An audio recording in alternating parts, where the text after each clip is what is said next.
Assalomu alaykum, hurmatli talabalar. Bugun inson, kompyuter va uning o'zaro ta'siri fanimizning 3-mavzusi bilan tanishib chiqamiz. 3-mavzu inson kompyuter interfeysini yaratish tamoyillari. Zamonaviy texnologiyalar dunyosida foydalanuvchi tajribasi va interfeys dizayni muhim ahamiyatga ega bo'lib kelmoqda. Inson kompyuter interfeysini yaratish tamoyillari foydalanuvchi va texnologiya o'rtasidagi muloqotni qulay, samarali va intuitiv qilishga qaratilgan. Ushbu tamoyillar interfeys dizaynida qulaylik, ergonomika, moslashuvchanlik, estetik ko'rinish va foydalanuvchining ehtiyojlariga moslashishi o'z ichiga oladi. To'g'ri ishlab chiqilgan interfeys foydalanuvchi tajribasini yaxshilaydi, dasturiy mahsulotdan foydalanishni osonlashtiradi va samaradorlikni oshiradi.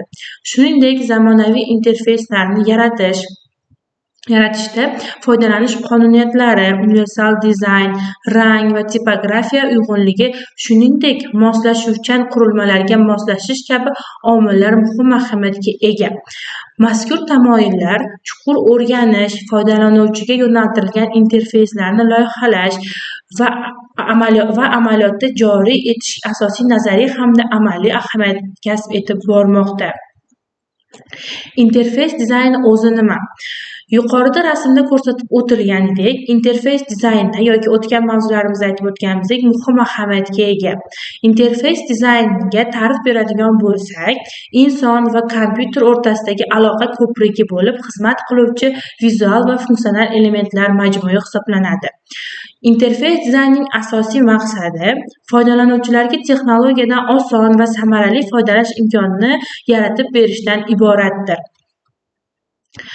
Interfeysning asosiy 3 tamoyili mavjud bo'lib, bular soddalik, izchillik va javob berishdan iborat. Soddalik interfeys oddiy va tushunarli bo'lishi kerak. Ortiqcha elementlardan qochish muhim ahamiyat kasb etadi. Sababi hozirgi kunda asosiy gadjetlar va kompyuterlardan ko'p foydalanuvchilar va oddiy omma aholi ham foydalanayotganini hisobga olgan holatda interfeyslarni sodda va tushunarli qilib yaratish bu muhim va asosiy tamoyillardan biri hisoblanadi. Izchillik barcha sahifalarda bir xil dizayn elementlari va navigatsiya tizimini ishlatilishi lozim bo'ladi. Tizim foydalanuvchi harakatlariga tezda va aniq javob berishi zarur. Bu interfeys yaratuvchilarining obro'lari va ulardan doimiy foydalanishni ta'minlab beruvchi asosiy tamoyillardan biri hisoblanadi. Foydalanuvchi tajribasi nima?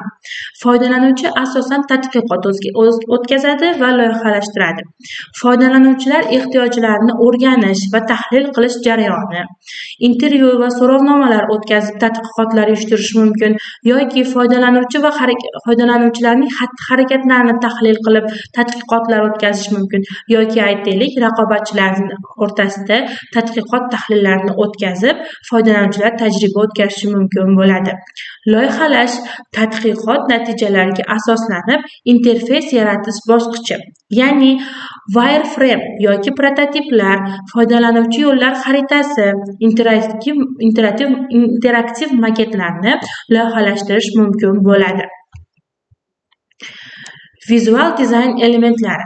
Bular asosan bir-biriga uyg'unlashgan holatda ranglar, tipografiya va tartiblarni bir-biriga uyg'unlashtirish zarur bo'lib qoladi.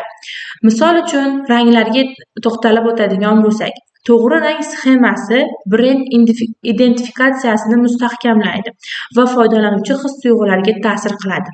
Ya'ni to'g'ri tanlangan ranglar va brendni loyihalashtirib berilgan ranglardan tashqari unga berilgan shakllar bu katta ahamiyatga ega bo'lib, foydalanuvchilarni o'ziga jalb qilish yoki o'zidan sovutishlargacha olib kelishi mumkin bo'ladi.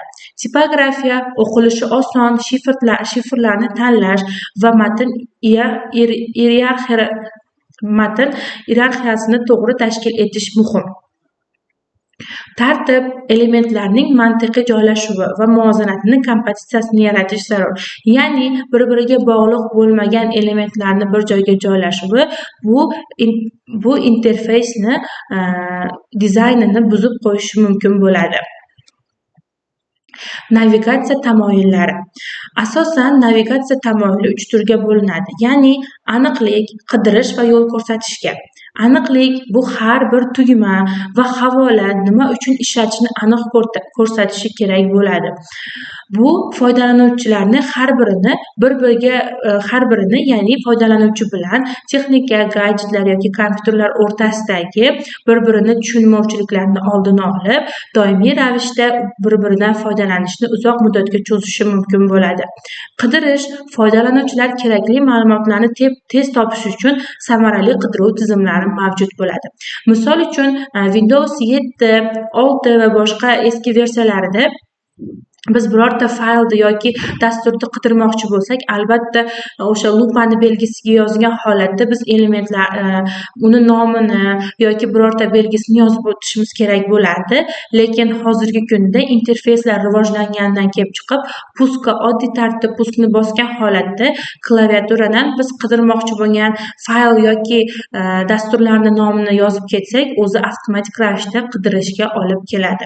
Yo'l ko'rsatish foydalanuvchi hozir qayerda ekanligini va qayerga borishi mumkinligini bilishi zarur. Ya'ni ketma-ketliklar to'g'ri berilgan interfeyslar doimiy foydalanuvchilarga ma'qul kelgan. Mobil interfeys xususiyatlari.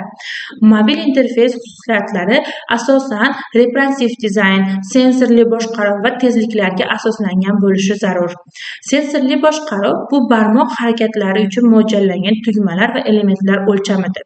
Buni barchamiz ko'rganmiz. Hozirgi kunda 90% telefonlar sensor boshqaruvida, ba'zi bir aholilar hali ham knopkali boshqaruvlar boshqarishadi, lekin biz yaxshi bilamizki, knopkali boshqaruvdan ko'ra albatta sensorli boshqaruv bu muhim ahamiyatga ega va foydalanuvchilarga qulaylik yaratib beradi. Responsive dizayn, ya'ni turli ekran o'lchamlariga moslashuvchan interfeysni yaratish.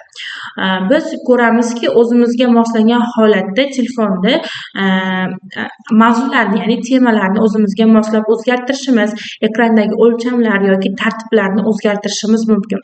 Bu responsive dizaynga misol bo'la oladi. Tezlik mobil qurilmalarda tez yuklanish va ishlash muhim ahamiyatga ega. Shu sababli telefonlar tanlashda biz asosan tezligiga ahamiyat beramiz. Xatoliklarni boshqarish. Xatoliklarni boshqarish asosan 3 ta oldini olish, aniq xabar va tuzatish ishlariga e'tibor berishimiz kerak. Xatolikni boshqarishdan oldin uni oldini olish muhim ahamiyatga ega. Ya'ni xatoliklarni paydo bo'lishini kamaytiruvchi dizayn yechimlarini qo'llash, aniq xabarlar, xatolik yuz berganda tushunarli va foydali xabarlar berish lozim bo'ladi. Tuzatish yo'llari. Foydalanuvchiga muammoni hal qilish uchun aniq yo'riqnoma berish zarur. Shunda xatoliklarni boshqarish biz uchun muhim ahamiyatga ega. Interfeys samaradorligini o'lchash. Hozirgi kunda interfeys samaradorligini o'lchash muhim ahamiyatga ega. Foydalanuvchini mamnuniyatligi albatta 95% dan yuqori bo'lishi kerak. Bu albatta yaxshi dizayn qilingan interfeyslarda erishiladigan ko'rsatkichni belgilab beradi. Vaqt tejash 40% yoki undan yuqori vaqtni tejash bu albatta interfeys natijasini va interfeysni foydalanuvchilarni ko'proqligini belgilab beradi. Ya'ni samarali interfeys foydalanuvchi vaqtini qanchalik tejashiga qarab belgilab beriladi. Xatoliklarni kamaytirish. To'g'ri loyihalangan interfeyslarda xatoliklar albatta 60% dan kam bo'lishi yoki xatoliklarni bartaraf etishi 60% dan yuqori bo'lishi bu muhim ahamiyatga ega hisoblanib keladi. Kelajak yo'nalishlari. Sun'iy intellektga asoslangan, ya'ni AI deb ataymiz. AI yordamida shaxsiylashtirilgan interfeys tajribasi hozirgi kunda yana ham rivojlanib bormoqda.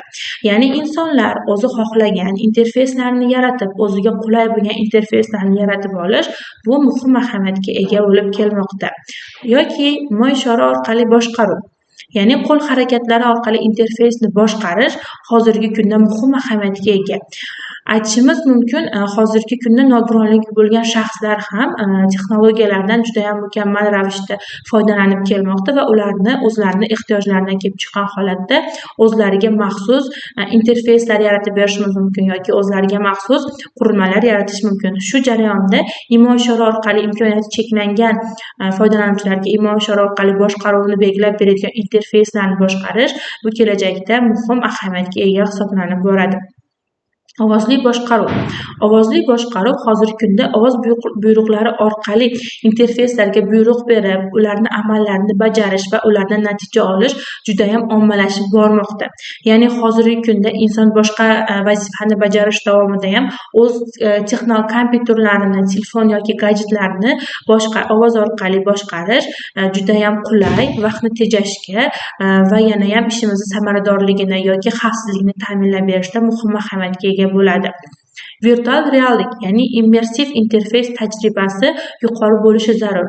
Bu bizga albatta o'zimizdan kelib chiqqan holatda virtualizatsiyamizni ham o'zimizga moslashgan holatda bir-birimizga uyg'unligimizni ta'minlab beradi. Bugungi mavzuyimiz shundan iborat edi.